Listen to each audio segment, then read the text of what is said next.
So, you've probably heard that League has a toxic player base. But why is that? The question of why is League toxic can be difficult to answer, but the discussion is worth having. And after looking into player behavior, everyone seems to agree on one thing. It's not League that's specifically toxic.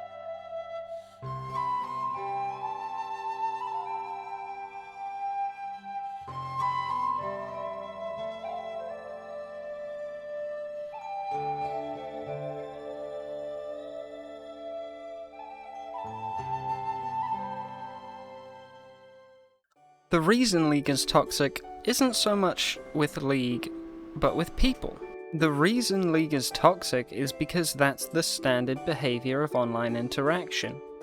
Caleb J. Ross made a video going into why this kind of behavior happens online. The answer is basically de-individuation. De-individuation is when your identity fades a bit in a group, which results in reduced social accountability, known as the "you can't see me" effect, and reductions in self-monitoring, known as the "I can't see me" effect. We feel more anonymous in a group, and that anonymity can let people feel like there aren't going to be consequences for being unpleasant. Adding to this is the fact that people in this group are transient, meaning you rarely encounter the same people twice. When you take this into account and look into other MOBA titles, they have toxicity issues too. Dota 2, Heroes of the Storm, Smite, and Heroes of Newerth all exist under the MOBA category. All of them have toxicity posts and complaints from the community in a similar fashion. So, one of the questions that kept coming up when trying to find information on player behavior was if players in different elos have different levels of toxicity. But is there an answer? Well, yes and no. The higher up the ladder you go, generally the less likely you are to have an AFK, but because the stakes are higher, as you climb, the likelihood of encountering a player who flames or griefs in some other fashion increases. I've heard lots of different takes on this topic, and it's hard to find data, so not too many conclusions can be drawn, but what I can say is the risk of AFK is lower the higher you climb. Honestly, trying to find anything on this is a wild ride of player opinions and personal testimony regarding how players think other elos work, or how players think they should have worked to prevent this. Some people may have heard the term positive mental when describing a player in League of Legends. High-level players like Xpetu and Manko are advocates of this attitude, and even against all odds will still hold on to a positive mentality. Manko in particular is not only challenger rank, but is also known to one-trigger champion iconic for toxicity. Manko is a Teemo jungle main. Positive mental doesn't mean be nice to everyone every game no matter what. It means that as a player you are determined to maintain your positive attitude towards the game state. This means preemptively muting players who aggravate or antagonize teammates, or trying to pull a teammate back from the edges of tilt with some kind words. Positive players don't win every game, but they never give up. People naturally pay more attention to negatives than positives, and a part of this is the result of negativity bias. Exil, a popular content creator and historian of League of Legends, actually mentioned that his positive videos receive less attention when compared to videos with negative insights.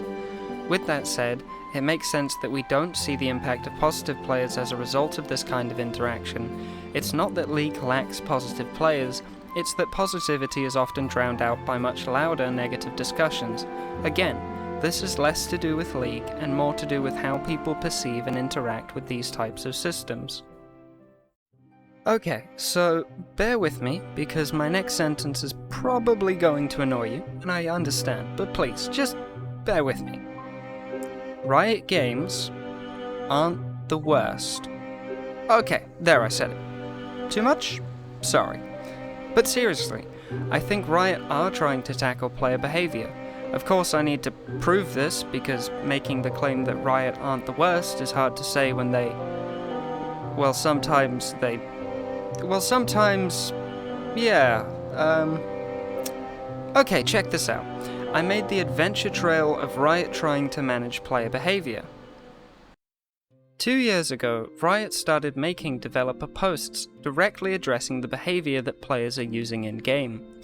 They implemented the feature to preemptively mute and report other players during champ select. 5 months later, Riot added a feature where once an AFK player has been detected, after waiting a grace period to allow for them to reconnect, their teammates will have the option to surrender the game without the AFK's vote required.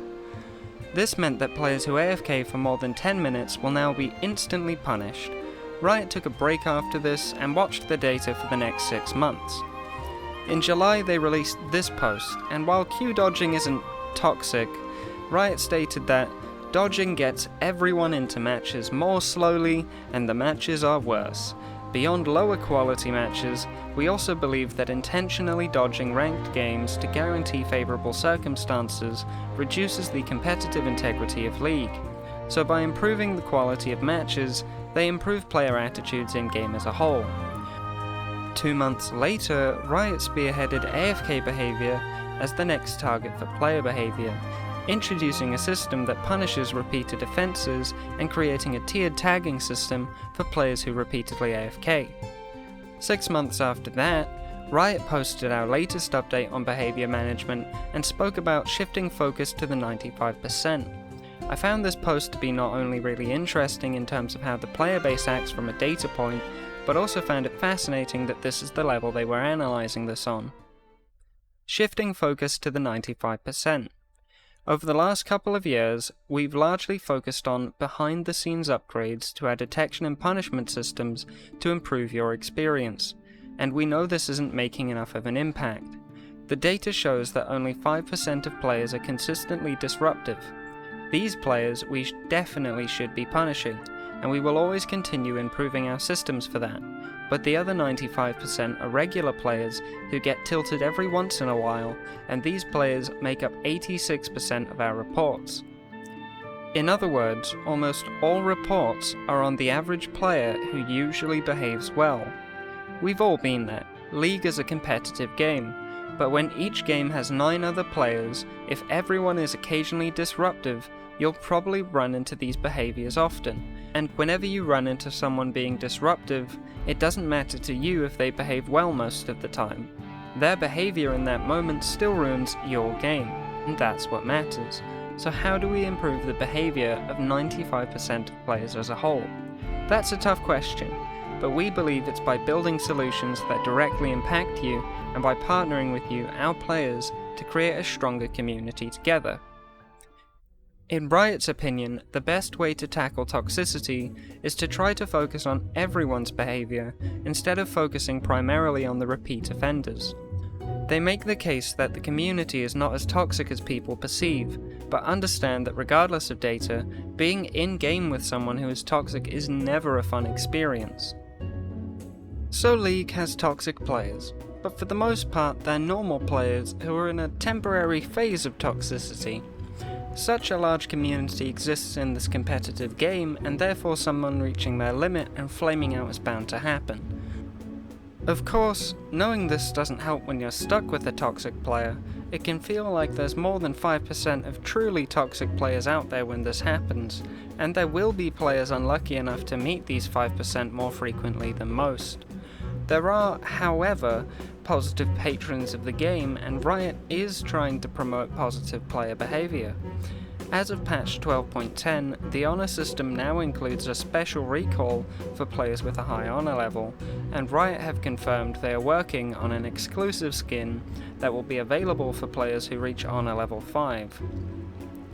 The toxicity problem is less to do with League and more to do with us as people. It's not up to the developers or the player to know how everyone will hold their emotions online. While I'm sure we can all agree that having no toxic players would be the ideal situation, toxicity is a shadow cast by the larger success of League. It's a game that, despite all criticisms the player base and I personally have towards it, has been built with such a competitive environment and maintained this for so long that players can have upwards of a decade of experience with this single title. League is more than just toxic. I've met a lot of friends through League, and there's a huge range of communities that exist because of League as well. Every single champion has their own subreddit, and there are League discords for lots of those subreddits.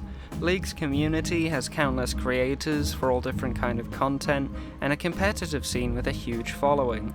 Negativity bias means it's easy to focus on the toxic aspect of a community and forget everything else that community has to offer. League is toxic, but it's also full of other positive things, and even though it's hard to see sometimes, it's a part of why League is so successful. So there we have it. Thanks for watching. If you enjoyed the video, please hit the thumbs up button and consider subscribing if you're interested in the content. I stream occasionally on Twitch, and you can find my links down below. Take care.